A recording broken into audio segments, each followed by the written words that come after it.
Hello, मैं स्वागत करता हूँ मेरे चैनल इलेक्ट्रिकल जीनी में। आज जो हम बात करेंगे अपना पोस्ट कोड 829 उसके पेपर को जो हम सॉल्व करेंगे।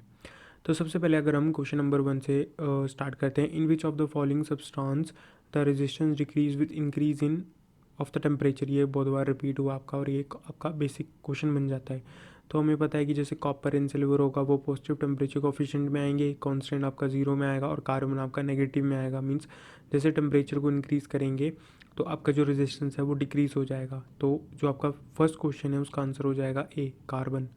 अगर हम सेकंड क्वेश्चन की बात करते हैं, a wire has a resistance of the 10 ohm and it is stressed by 1/10 of its original length, then its resistance will be.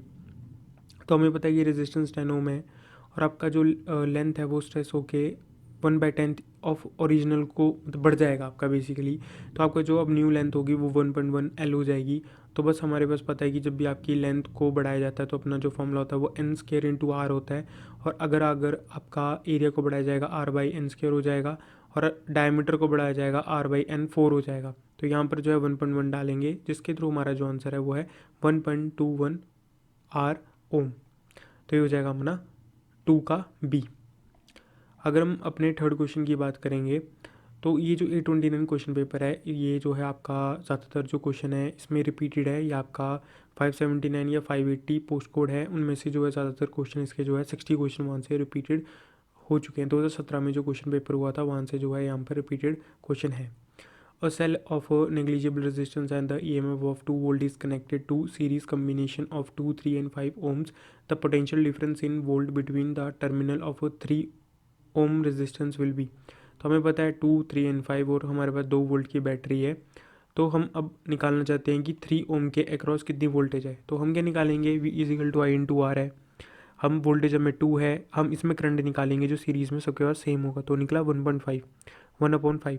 तो बस ये है, अब voltage is equal to current into resistance, तो 1.5 इंटू 3 तो निकल जाएगा 0.6। तो 3 ओम के अक्रॉस की जो वोल्टेज है वो है 0.6 वोल्ट। अगर हम फोर्थ क्वेश्चन की बात करते हैं, a primary cell has an EMF of 1.5 volt when short circuited, it give a current of 3 ampere, the internal resistance of the cell. चुपचाप से इसको जो है रेजिस्टेंस निकालना है, V अपॉन आई कर दो, निकल जाएगा 0.5 ओम रेजिस्टेंस। अब हम बात करते हैं आपका, the two electrical bulb rated P1 watt and V volt and P2 watt V volt are connected in series across V volt, the total power consume is. देखो सबसे पहली बात करेंगे इसमें, ये बल्ब है, 2 बल्ब हो गए, इसका P1 पावर है, इसकी P2 पावर है और ये वोल्टेज इसके क्रॉस थी, दोनों के क्रॉस। तो मान सकते हैं कि इसके क्रॉस भी इन्होंने क्वेश्चन में यही बताया गया है कि V और V हम मान के चलो। फॉर एग्जांपल अगर ओवरऑल वोल्टेज 500 थी तो इसके क्रॉस भी 500 है, इसके क्रॉस भी 500 है। हमें पता है पावर का जो फॉर्मूला है P1 is equal to V square by R1 हो जाएगा जो बल्ब 1 का है, और बल्ब 2 में सेम ऐसे हो जाएगा। तो हम इसमें निकालना चाहते हैं इक्वलेंट अपना पावर, दोनों बल्ब की जो मिलकर जो पावर है वो कितनी कंज्यूम करेंगे वो निकालना चाहते हैं। तो हमें पता है P net is equal to V square by R net, क्योंकि V तो इसमें दोनों में कॉमन है। तो हम बात करेंगे आर ऑफ नेट की बात करेंगे तो R1 प्लस R2 हो जाएगा, तो V square by P1 plus V square by P2। जब इस चीज़ को सॉल्व करेंगे तो हमारे पास ये निकल जाएगा आर ऑफ नेट, और हम P ऑफ नेट में ये चीज़ डालेंगे आर ऑफ नेट की वैल्यू, तो V स्क्वायर बाई दिस, तो ये और ये कट जाएगा, तो 1/P² plus P1/P into this हो जाएगा। तो हमारे पास ओवरऑल जो वैल्यू निकलेगी P1 into P2/P1 plus P2। तो हमारा जो फिफ्थ है उसका हो जाएगा अपना डी। और फॉर एग्जांपल अगर यहाँ पर होता 500 वोल्ट होती और यहाँ पर आपकी 250 वोल्ट होती, तब हम पावर को डायरेक्टली ऐड कर देते P1 प्लस P2। तो 2 केस बनते हैं और 2 केस मैंने आपको यहाँ पर बता दिए हैं। इसी फॉर्मूला के ऊपर जो क्वेश्चन है यहाँ पर पूछा गया है, 2 identical heater each marked 100 watt 250 volt are placed in a series and connected to 250 volt supply. Their combined rate of heating is, same question है, आपका 100 वाट दिया गया है P1 का भी P2 का भी और उसके क्रॉस की जो वोल्टेज है 250 हमें जो है गिवन है। तो इसमें हम सेम फॉर्मूला लगाएंगे P1 इंटू P2/P1 प्लस और P2। जब हम इसको लगाया तो इसका आंसर आएगा 50। तो ये जो है क्वेश्चन अभी ग्रेस मार्क, इसका जो है ग्रेस मार्क के ऊपर दिया गया है। अगर इसका जो है 500 आंसर जो आता वो तब आता जब इसमें हम 1000 वाट जो है दोनों में लिया जाता हीटर्स में। तो 6 का अगर हम 1000 वाट के बेसिस में बात करें तो ए आ जाएगा, और 100 के बेसिस में बात करें 50, तो ग्रेस मार्किंग इस क्वेश्चन में दी गई है। अगर हम बात करेंगे 7th क्वेश्चन की, the capacitance of a parallel plate capacitor does not depend upon. तो किसके ऊपर ये डिपेंड नहीं करता। हमें पता है capacitance is equal to epsilon naught A upon D हो जाएगा। एरिया, डी एंड एप्सिलॉन, इन सबके ऊपर डिपेंड करता है। जो कि किसके ऊपर नहीं करता वो है मेटल ऑफ द प्लेट। तो ये फॉर्मूले से हो जाता है क्वेश्चन 7th का डी। हम 8th की क्वेश्चन की बात करते हैं। When the relative permeability of a material is much greater than 1 he is called, तो उसको बोला जाता है फेरोमैग्नेटिक मटेरियल। तो ये मटेरियल जो है ना, डाया, पैरो और अपना फेरो, तो इनमें से जो है क्वेश्चन इसके एग्जांपल्स और इनका ये ऐसा पूछा जाता है। सबसे पहले अगर हम बात करते हैं, एक होता है magnetical susceptibility, XM. It is a property of the substance which show how easily a substance can be magnetize. तो इसका आई अपॉन एच का फॉर्मूला है intensity of magnetization upon magnetic intensity. तो ये स्केलर क्वांटिटी है और ये unitless में आती है।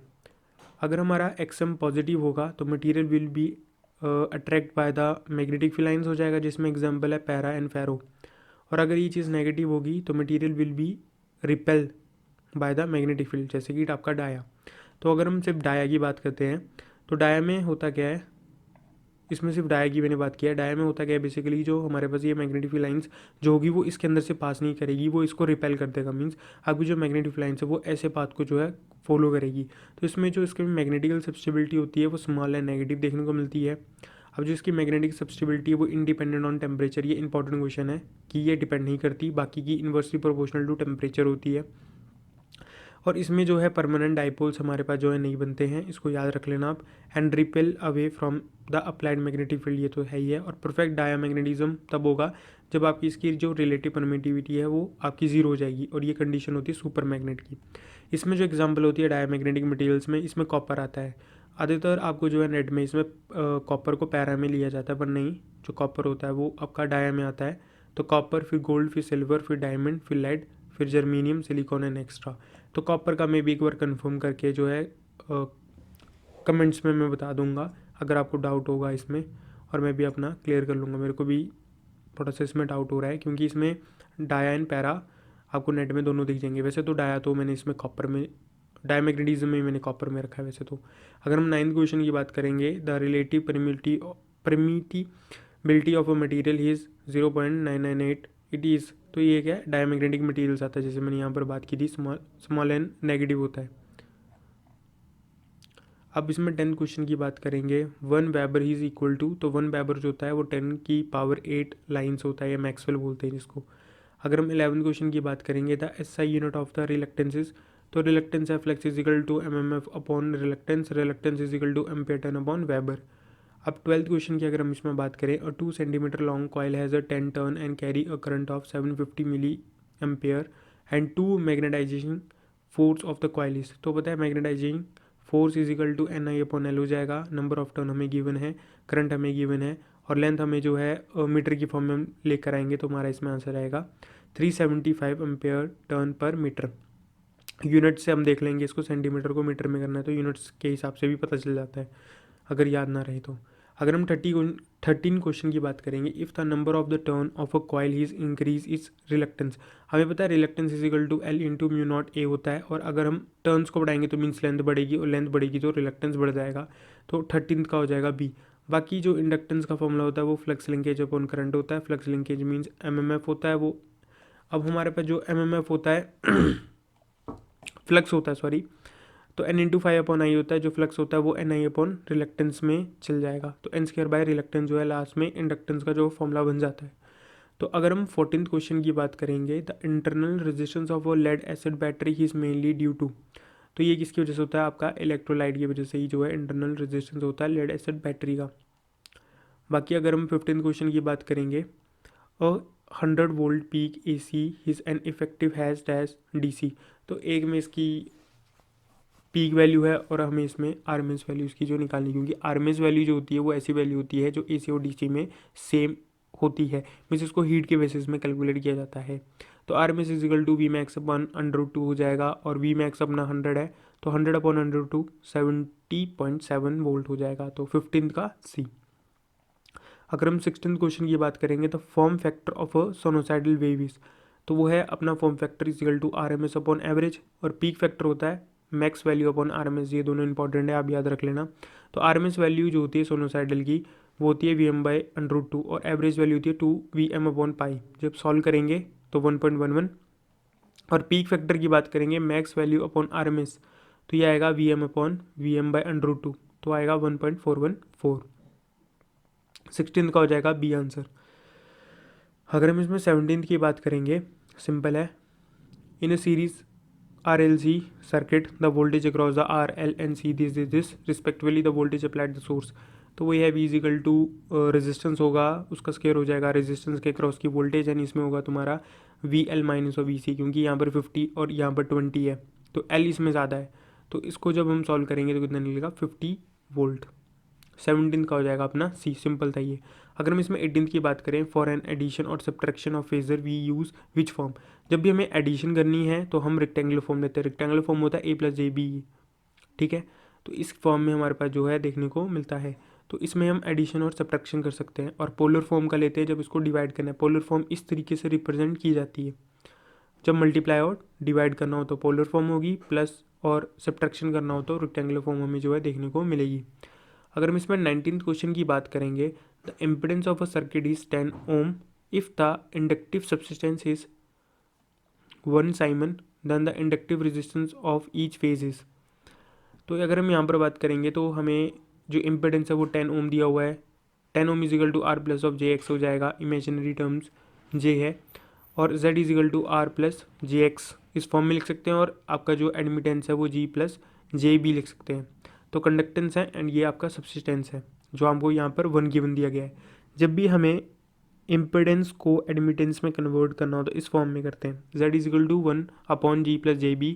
इसको रैशनलाइज करेंगे, जब इसको पूरा सॉल्व करेंगे तो इम्पिडेंस जो होगा, जैसे होता है ना R प्लस ऑफ JX, तो ये पूरी R की वैल्यू है और ये पूरी X की वैल्यू है। इसमें हमें क्वेश्चन पूछा है कि इसमें जो इंडक्टिव रेजिस्टेंस है वो क्या हमें जो है गिवन है, क्या है इसका। तो हमें इसमें उल्टा करना पड़ेगा, इसमें हमें एडमिटेंस के बेसिस में चलना पड़ेगा। तो admittance is equal to 1 impedance हो जाएगा, 1/R प्लस JX हो जाएगा। जब इसको रैशनलाइज करेंगे तो ये अपना सब्सटेंस हो जाएगा, ये आपका कंडक्टेंस हो जाएगा। तो बस हमें इसमें सब्सटेंस कितना दिया है 1, यहाँ पर देख सकते हो 1 दिया हुआ है, 1 साइमन दिया हुआ है। इसमें आपका जो है X निकालना है, इंडक्टिव रिएक्टेंस निकालने है, और जो आपका इम्पिडेंस है मीन्स इसको आप जो है R² प्लस Z², X² को आप Z² भी लिख सकते हो, तो वहाँ पर हो जाएगा 100। तो जो आपका इंडक्टिव रिएक्टेंस आएगी वो हो जाएगा अपना 100 ओम। इसमें होना था इंडक्टिव रिएक्टेंस, रेजिस्टेंस नहीं।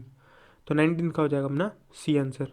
ये मैंने जो है पहले भी अपनी वीडियो में एक्सप्लेन किया है, तो मैं इसको फिर उस हिसाब से जो है आगे बता रहा हूँ। अगर हम 20 क्वेश्चन नंबर की बात करेंगे, the resistance between any two terminal of a balance star connected load is 12 ohm and the resistance of each phases. अब देखो, अगर हम इसमें टर्मिनल्स की बात करेंगे, जैसे यहाँ पर सीरीज में लेकर जाएंगे तो यहाँ पर कितना हो जाएगा 12 ओम हो जाएगा, ठीक है। और इसमें फेस का पूछा, ये लाइन टू लाइन होगी, और फेस का पूछा, फेस हो जाएगा 6 ओम, तो 20 का हो जाएगा सी। ये तो सिंपल है। बाकी अगर हम बात करें 21 की बात करेंगे, तो 3 फेज लोड ही is balance if all the 3 phase have to same. तो इसमें आपका इम्पिडेंस, पावर फैक्टर हो जाएगा, रेजिस्टेंस हो जाएगा, और आपका जो एंगल हो जाएगा वो कितना निकलेगा 120। तो 21 का इस समय हो जाएगा अपना सी। अगर हम इसमें 22 की बात करेंगे, the point of an indicating instrument is generally made of. ये आपका इंस्ट्रूमेंट का क्वेश्चन है। जो आपका इंडिकेटिंग पॉइंटर होता है वो आपका कंडक्टिंग एंड नॉन मैग्नेटिक होगा, जो बना होता है एल्यूमिनियम, इसमें सिर्फ एल्यूमिनियम ही है, तो इसको रट्टा मार लो। तो 22 का हो जाएगा अपना बी आंसर। अगर हम 23 की बात करेंगे, तो permanent magnet moving coil instrument can be use for. तो परमानेंट मैग्नेट जो होता है PMMC, वो सिर्फ DC के लिए काम करता है। AC में आपका 2 काम करता है, एक आपका एक मैं बता देता हूँ ना अभी, इसमें एनर्जी मीटर हो गया, और एक और है जिसका मेरे को भी नाम याद नहीं आ रहा है, वो भी इसी के ऊपर ही काम करता है।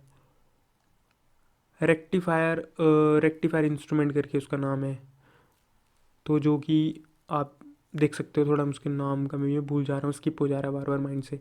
अगर हम 24 क्वेश्चन नंबर की बात करेंगे, तो shunt are generally made up of. यहाँ पर जो शंट होता है वो किससे बना होता है। तो देखो, सबसे पहले अगर इसमें बात करें तो मैग्नीन का बना होता है। मैग्नीन का इस्तेमाल किया जाता है DC के लिए, जो DC के ऊपर काम करने वाले इंस्ट्रूमेंट्स है वहाँ पर मैग्नीन का इस्तेमाल किया जाता है। और जो कॉन्स्टेंट्स होता है वो सिर्फ AC के लिए काम किया जाता है। तो उसके बाद अगर हम बात करें तो हमारा इसमें शंट का इस्तेमाल किया जाएगा अमीटर में, तो एमीटर की रेंज को एक्सटेंड करने के लिए हम जो है शंट एक रेजिस्टेंस को यूज़ करते हैं। बेसिकली क्या होता है कि ये गैल्वेनोमीटर का बना होता है, पर गैल्वेनोमीटर जो होता है अगर हम उसको सीरीज़ में कनेक्टेड करेंगे तो वो जैसे कि फॉर एग्जांपल 5 माइक्रो एम्पेयर तक का करंट को ही मेज़र कर सकता है, मीन्स बहुत ही कम करंट को मेज़र करेगा। तो अब उसकी रेंज को एक्सटेंड करने के लिए हम एक पैरेलल में रेजिस्टेंस लगाते हैं, जिसकी वजह से हम जो है ज़्यादा एम्पेयर के इसमें हम जो है हाई लो वैल्यू का जो है रेजिस्टेंस जो है पैरेलल में लगाते हैं, जिसके थ्रू हमारी जो रेंज है वो एक्सटेंड कर दी जाती है। अब हमारे पास जो ये रेजिस्टेंस होगा वो मैग्नीन का बना होता है, फिर ऊपर वाला जो मीटर का रेजिस्टेंस है वो कॉपर का बना होगा। तो डिफरेंस ऑफ अपना जो रेजिस्टेंस जैसे इसमें कॉपर में होगा, यहाँ पर आपका मैग्नीनियम का होगा, जिसके थ्रू आपका डिफरेंट टेम्परेचर डिफरेंट मटेरियल, तो आपका क्या हो जाता है इसमें सी वेक्ट इफेक्ट आ जाता है, मीन्स इसमें एक अदर वोल्टेज उत्पन्न हो जाती है जिसकी वजह से एरर प्रोड्यूस हो जाते हैं। तो जिसके लिए हम क्या करते हैं कि एक स्वैम्पिंग रेजिस्टेंस का इस्तेमाल करते हैं, तो वो हमारे मीटर के सीरीज़ में लगाया जाएगा। और जो स्वैम्पिंग रेजिस्टेंस की जो वैल्यू होगी वो मीटर के रेजिस्टेंस की 30 to 40% जो है ज़्यादा देखने को मिलेगी, जिसके थ्रू ये भी स्वैम्पिंग हो जाएगा, मतलब ये भी आपका मैग्नीन हो जाएगा, ये भी आपका मैग्नीन हो जाएगा, जिसके थ्रू आपका जो टेम्परेचर डिफरेंस की जो प्रॉब्लम है वो यहाँ पर समाप्त हो जाएगी। तो यहाँ पर जो है 24 का हो जाएगा हमारा डी आंसर। अगर हम इसमें 25 की बात करेंगे, A moving coil instrument having meter resistance of 5 ohm is to be used as an voltmeter of a range इतनी if the full scale deflection current is 10 milliampere then required series resistance is। अब देखो यहाँ पर हम बात करते हैं, तो ये आपका था करंट वाला केस था जिसमें कि हम करंट को मेज़र करेंगे, और ये आपका वोल्टेज वाला केस था। तो ये वोल्ट मीटर है, इसमें आपका ये रेंज को एक्सटेंड करने के लिए सीरीज रेजिस्टेंस लगाया गया है हाई वैल्यू का, ये आपका मीटर का रेजिस्टेंस है। तो मीटर का रेजिस्टेंस इसमें 5 ओम हमें गिवन दिया गया है, एंड यहाँ पर हम जो है सीरीज़ का रेजिस्टेंस जो हम निकालना चाहते हैं आर एस ई का, और यहाँ पर हमारे पास जो करंट फ्लो किया गया है इसमें से वो कितना किया गया है 10 मिली एम्पेयर का जो करंट है वो यहाँ पर फ्लो किया गया है। तो हम क्या करेंगे, सबसे पहले हमें जो वी एम है मीन्स मीटर का जो रेजिस्टेंस है वो हमें गिवन नहीं है। तो अगर हम इसमें बात करें तो R S C is equal to R M M minus of 1 और R M is equal to V upon V M minus of 1 है, ठीक है। तो हमें इसमें सीरीज़ रेजिस्टेंस जो हाई वैल्यू का है उसको फाइंड आउट करने के लिए क्या क्या चाहिए, तो इसमें हमें मीटर का रेजिस्टेंस 5 ओम दिया गया है। फिर इसमें और क्या गिवन है, इसमें हमें जो वोल्टेज दी गई है फुल स्केल वैल्यू की जो वोल्टेज है, फुल स्केल डिफ्लेक्शन की जो वोल्टेज है वो गिवन है, मीन्स हमें जो है इसमें 100 वोल्ट तक के मेज़र करने के लिए हमें जो है कितने वैल्यू का रेजिस्टेंस सीरीज़ में कनेक्ट करना है वो हमें यहाँ पर पूछा है। तो इसमें क्या है आपका, अब हम मीटर का रेजिस्टेंस यहाँ पर हमें गिवन नहीं है, तो मीटर के रेजिस्टेंस को कैसे निकालेंगे, हमें पता है कि यहाँ पर मीटर का वोल्टेज हमें पता नहीं है, तो हमें रेजिस्टेंस को मेजर, रेजिस्टेंस हमारा है 5 ओम है, और यहाँ पर हम जो है वोल्टेज को निकालेंगे। तो इसमें हम करंट देखेंगे, करंट यहाँ पर गिवन है कितना 10 मिली एम्पेयर का करंट यहाँ में से फ्लो किया गया है। तो हम यहाँ पर करेंगे 10 मिली एम्पेयर का इंटू ऑफ रेजिस्टेंस के साथ मल्टीप्लाई करेंगे, तो यहाँ पर आपका मीटर का के अक्रॉस की वोल्टेज हमें फाइंड आउट हो जाएगी जो है 0.05। तो यहाँ पर हमें सब कुछ गिवन हो चुका है। तो हम इसमें मीटर का रेजिस्टेंस 5 ले लेंगे, इसमें आपका जो वोल्टेज है जो फुल स्केल डिफ्लेक्शन की जो वोल्टेज है मीन्स रेंज को एक्सटेंड करने के बाद जो वोल्टेज बनी है वो हमारे पास 100 वोल्ट है, एंड इसमें जो आपका इस मीटर के क्रॉस की जो वोल्टेज है वो इतना है 0.05। तो जब इसको हम सॉल्व करेंगे कितना निकलेगा 9995। तो 25 का हमारा हो जाएगा सी आंसर। अगर हम इसमें बात करें 26 की बात करेंगे, an oven take 16 ampere at 220 volt, it is decide to reduce the current to 12 ampere and the value of the resistance will be.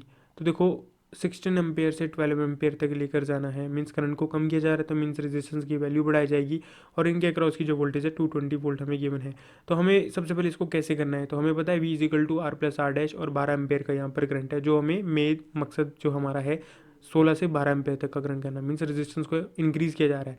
तो इस रेजिस्टेंस की वैल्यू को फाइंड आउट करना है, तो हम पता करेंगे कि जो 16 एम्पेयर में जो रेजिस्टेंस है वो कितना है, मीन्स 13.75 है। तो एक्सटर्नल रेजिस्टेंस कितना ऐड करना पड़ रहा है, तो हम इसको जो है क्रॉस पीड पार्ट के आगे पीछे ले जाके सब कुछ निकाल के कितना निकलेगा 4.58 ओम। तो 26 का हो जाएगा हमारा ए आंसर। अगर हम इसमें बात करेंगे 27 की, when the source deliver maximum power to the load the efficiency will be, ये मैक्सिमम पावर थ्योरम का है, तो यहाँ पर 50% की जो है एफिशिएंसी आपको जो है देखने को मिलेगी। उसकी जो कंडीशन है जब आपका इंटरनल और एक्सटर्नल लोड रेजिस्टेंस इक्वल हो जाए, तो उस कंडीशन में आपका एफिशिएंसी जो है वो 50 ओम में जो है देखने को मिलेगी। अगर हम 28 क्वेश्चन की बात करेंगे, द इलेक्ट्रोलाइट यूज इन निकल आयरन बैटरीज, तो निकल आयरन बैटरी में जो इलेक्ट्रोलाइट इस्तेमाल होता है वो होता है पोटेशियम हाइड्रोक्साइड के KOH।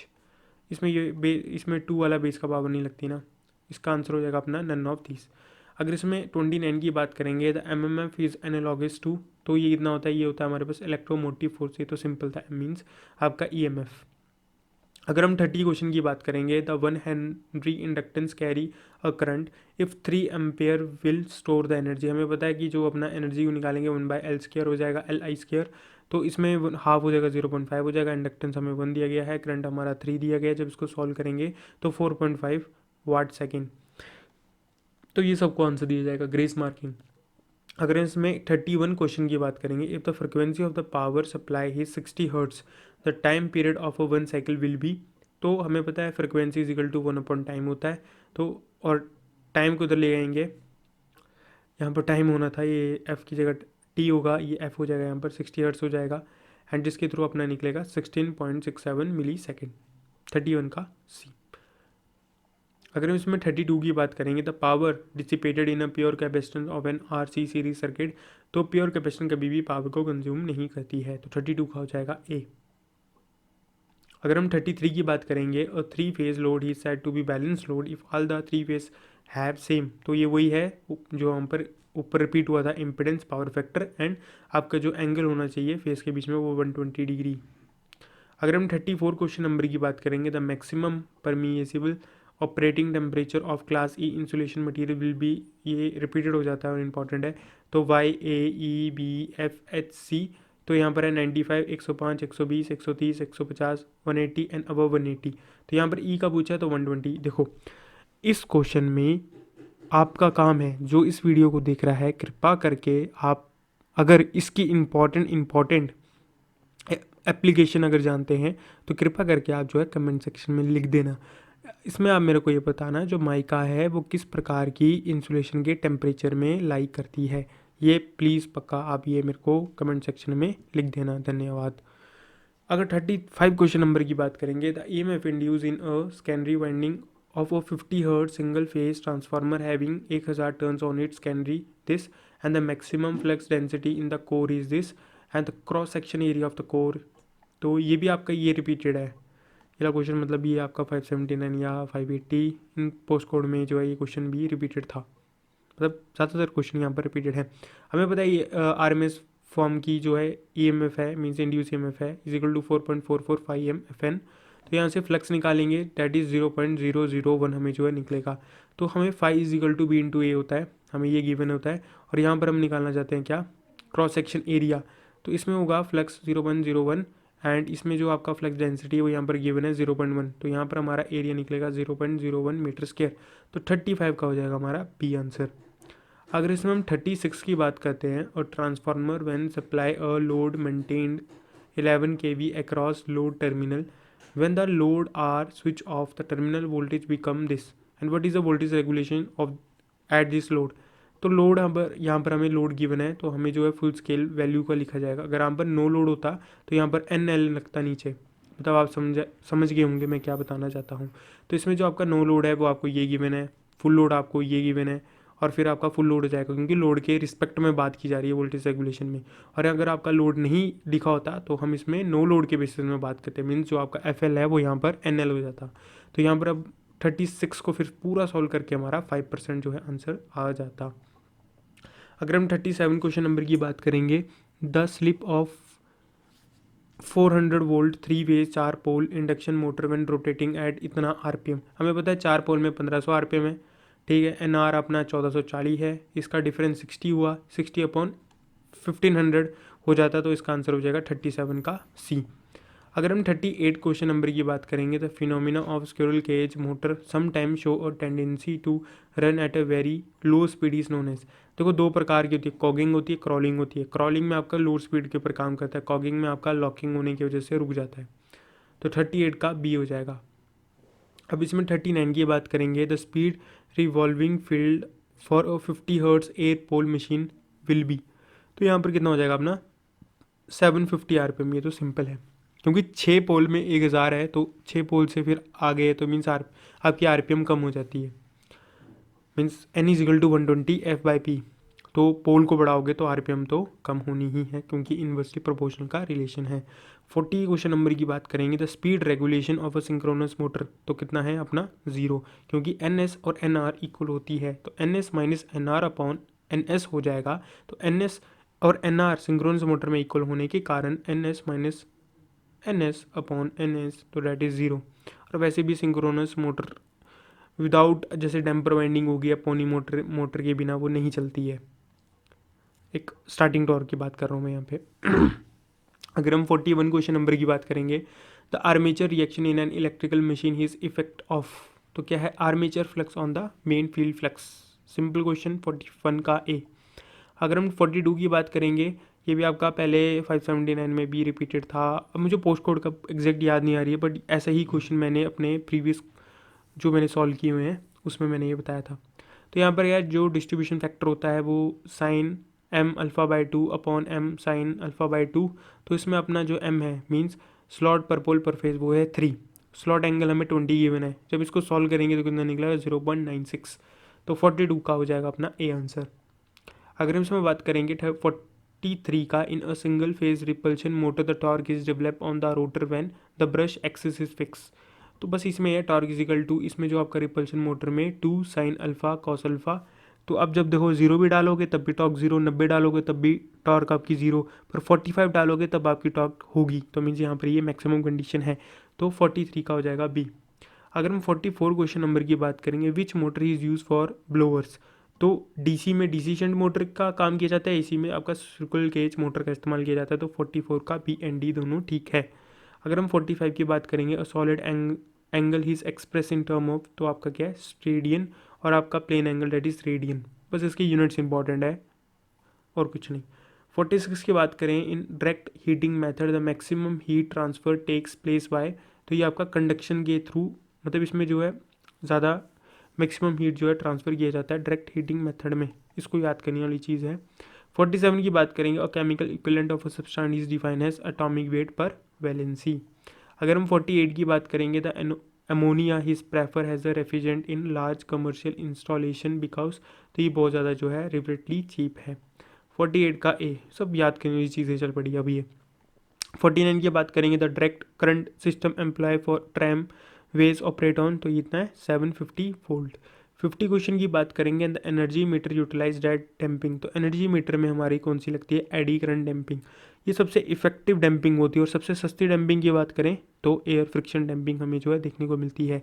एयर फ्रिक्शन डैम्पिंग आपकी होगी इलेक्ट्रोडायनेमिक टाइप इंस्ट्रूमेंट्स में और मूविंग आयरन में, और आपका फ्लूइड फ्रिक्शन होगा इलेक्ट्रोस्टैटिक में। अगर हम 51 की बात करें, जैसे ये electrostatic voltmeter are use to measure the voltage across, तो वो कैपेसिटर की वोल्टेज को बड़ी ज़्यादा हाई वैल्यू की वोल्टेज को मेजर करता है कैपेसिटर के अक्रॉस। इसका सिर्फ यही काम है। अगर हम 52 की बात करेंगे, the speed error of energy meter is corrected bye adjusting the position of the dash magnet, तो इन ऑप्शन में से कितना है इसका ब्रेक मैग्नेट ही है आंसर। तो 52 का हो जाएगा अपना सी। अगर हम 53 की बात करेंगे, a synchronoscope he is use to dash and alternator with the bus bar, तो ये क्या करता है सिंक्रोनाइज करवाता है। तो ऑप्शन में नहीं है, तो इसमें है नन ऑफ दीज। अगर इसमें बात करें 54, photo voltaic sell his and dash transducer, तो क्या ये ऑप्टिकल ट्रांसड्यूसर है, ये भी याद करने की चीज़ है। तो heat sink are use in power amplifier circuit, क्यों इस्तेमाल किया जाता है, क्योंकि क्या होता है कि आपका जो कलेक्टर होता है, कलेक्टर में सबसे ज़्यादा एरिया भी बड़ा रखा जाता है, क्योंकि इसमें ज़्यादा करंट होता है, और ज़्यादा करंट होने की वजह से यहाँ पर हीट प्रोड्यूस की जाती है। तो फिर हम हीट सिंक का इस्तेमाल इसलिए करते हैं क्योंकि आपका कलेक्टर से जो हीट है उसको डिसिपेट किया जा सके। तो 55 का डी। अगर हम 56 की बात करेंगे, बड़ी बार नंबर ऑफ टाइम ये क्वेश्चन जो है आपका रिपीटेड हुआ है, the most essential condition for parallel operation of a 2 single phase transformer he is that they should have the same, तो क्या इसमें क्या है आपकी पोलैरिटी, सबसे पहले नंबर में आपकी पोलैरिटी आती है। 57 क्वेश्चन की बात करेंगे, the principle of dynamically induce EMF is utilize in, तो देखो डायनेमिकली जो शब्द है वो जनरेटर मीन रोटेटिंग जो चीज़ें हैं इसमें जनरेटर है, स्टैटिक शब्द होता तो ट्रांसफार्मर होता। चोक एंड थर्मोकपल में कुछ नहीं है इसका रिलेशन। अब 58 की बात करेंगे, rotor of 4 pole AC generator he is bound with इतना turn if the flux per pole he is this and the rotor run at a speed of इतना, the RMS value of the induce voltage for the AC generator is nearly, ये जो value होती है ना is equal to 4.445 MFN, ये आपकी RMS value होती है। तो पोल है, इसमें कहाँ पर है, रुको, पोल हमें गिवन है, एन हमें गिवन है, फ्लक्स हमें गिवन है, RPM हमें गिवन है। तो पोल से हम क्या निकालेंगे, आपका फ्रिक्वेंसी, जो हमें यहाँ पर गिवन नहीं है, तो यहाँ पर फ्रिक्वेंसी निकल गई। अब RMS वैल्यू है 4.44, दिस 50 × 200, तो यहाँ पर जो आंसर आया हुआ है 222। तो यहाँ पर ऑप्शन में नहीं है, तो सबको यहाँ पर जो है ग्रेस मार्किंग दी गई है। अगर हम 59 क्वेश्चन नंबर की बात करेंगे, और 10 pole 25 hertz alternator he is directly coupled to and he is driven by a 60 hertz synchronous motor, what will be the number of the pole for the synchronous motor की बात करेंगे। देखो सबसे पहले अल्टरनेटर से क्या चल रहा है, मोटर चल रही है, जो अल्टरनेटर की स्पीड होगी वही मोटर की स्पीड होगी। हम देखना चाहते हैं कि अल्टरनेटर की कितनी RPM है, तो इसका फॉर्मूले का इस्तेमाल करेंगे, N = 120 F/P। तो 300 RPM हमें यहाँ पर मिला अल्टरनेटर की स्पीड। तो ये इसके साथ कपलिंग है, तो मीन्स मोटर की भी स्पीड यही होगी, मीन्स इतना ही RPM में वो फ्लो करेगा। तो यहाँ पर होगा 300 RPM। हमें पता है 120 × F/P होता है। फ्रिक्वेंसी हम चाहते हैं 68, यहाँ पर हमें मोटर की गिवन है, तो पोल हमें यहाँ पर निकल जाएगा 24। तो 59 का हो जाएगा अपना सी आंसर। अगर 60 की बात करें, विच of the following motor is not a synchronous motor, तो इसमें दो चीज़ें नहीं हैं, इसमें आपका repulsion and induction synchronous motor नहीं है। अगर हम 61 क्वेश्चन नंबर की बात करेंगे, the rotor of a stepper motor has number of, 3 bar repeat हो गए शायद से ये जितने मैंने क्वेश्चन पेपर अभी सॉल्व किए हैं। तो no winding, no commutator, no brushes, इसमें पिछले वाले जो मैंने किया था 663 वहाँ से रिपीट हुआ ये, तो वहाँ पर मैंने इसको डायग्राम में भी बताई थी इसकी। अगर हम 62 क्वेश्चन नंबर की बात करेंगे, which of the following starting method can not be use for starting a 3-फेज squirrel cage induction motor, same ऐसा 663 में क्वेश्चन इसी कंसेप्ट के ऊपर वहाँ पर आया था। तो वहाँ पर मैंने बताया था कि कौन सा किस किस स्पीड में रोटेट करता है। तो यहाँ पर है रोटर रेजिस्टेंस, हम जो है स्क्विरल केज में नहीं लगा सकते, क्योंकि एंड रिंग के साथ जो स्क्विरल केज होता है उसको शॉर्ट कर दिया जाता है। एंड 63 की बात करेंगे, a linear induction motor is use in, तो वो कहाँ पर इस्तेमाल किया जाता है, ट्रैक्शन में। तो आई होप अभी जो है ये क्वेश्चन हमारा सॉल्व हो गया है, मतलब इसके आगे हमने बात करनी है अगले हमारे नेक्स्ट पार्ट में। और इससे पहले हमने जो है 66 क्वेश्चन पेपर को सॉल्व किया है, तो कृपा करके आप जो है वहाँ पर देख सकते हैं। ये मैंने बताया था स्पीड कंट्रोलिंग मेथड जो इंडक्शन मोटर में चलती है, तो ये स्लिप कंट्रोल होता है, लीनियर फ्रिक्वेंसी कंट्रोल होता है, और पोल चेंजिंग मेथड होता है, और केसआरडी कंट्रोल होता है। ये सिर्फ आप याद रख सकते हो। बाकी इस क्वेश्चन पेपर को मैंने यहाँ पर, ये है आपका ये वाला the rotor stepper motor has, तो यहाँ पर देख सकते हो इसमें कोई भी वाइंडिंग दिख रही है, कोई भी ब्रश दिख रहा है, या कोई भी कम्यूटेटर दिख रहा है, नहीं। ये पोल के बेसिस में चलता है, जिस हिसाब से रोटेशन करवानी है उस हिसाब से इस पोल को, इलेक्ट्रोमैग्नेट वाला कंसेप्ट होता है, इस पोल को एनर्जाइज करवा दिया जाता है, इसी के थ्रू आपका ये जो रोटर है वो उसी में घूमता रहता है। बाकी आप यहाँ पर देख सकते हो, मैंने ये वाला क्वेश्चन देखो 663 वाले से ये रिपीटेड हुआ है, तो यहाँ पर 24 आंसर है, सेम क्वेश्चन ये वहीं पर ही है। तो आप देख सकते हो कि जो हमारा 829 क्वेश्चन पेपर है वो नंबर ऑफ टाइम जो है, मतलब 60 क्वेश्चन यहाँ पर जो है रिपीट हो चुके हैं प्रीवियस ही क्वेश्चन पेपर से। तो अभी इसका जो सेकंड पार्ट है वो अपलोड कर दिया जाएगा, तो तब के लिए जो है मेरे चैनल को लाइक करो, शेयर करो and subscribe to my channel Electrical Genie, and धन्यवाद।